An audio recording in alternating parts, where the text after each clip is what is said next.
On va prendre un peu d'altitude à présent avec la première édition du Vercofly. C'est la première du genre, une compétition en parapente et en marche exclusivement. Ça s'est passé entre deux vallées, celle du Val d'Airain et celle du Val d'Anivier.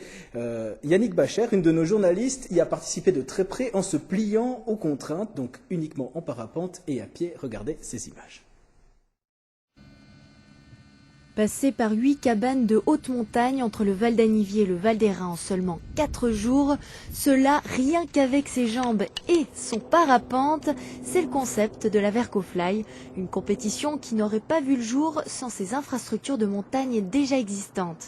Ça nous permet de nous dédouaner d'une grosse logistique au niveau des bénévoles pour le ravitaillement des concurrents. Chaque concurrent est autonome, peut aller de cabane en cabane, mange en cabane et de cette manière on limite au maximum les soucis logistiques. Au total, 19 personnes ont tenté le défi à leur risque et péril. C'est des pilotes qui sont tous autonomes et c'est de leur responsabilité de s'assurer que les conditions sont propices au vol, de choisir des itinéraires qui sont adaptés en montagne et pas prendre des risques inutiles.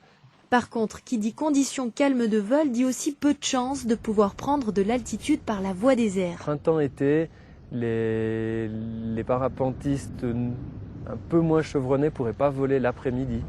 Ça serait un petit peu trop engagé, trop dangereux. Sur l'ensemble des 4 jours, voler s'est toutefois avéré possible.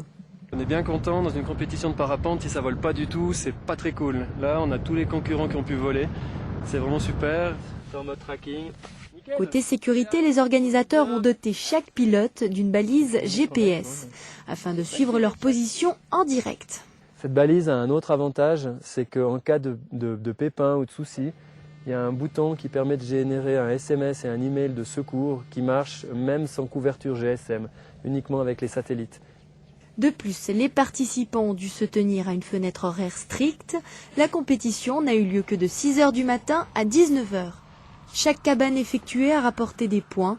Au final, c'est celui qui en a cumulé le plus qui est le vainqueur.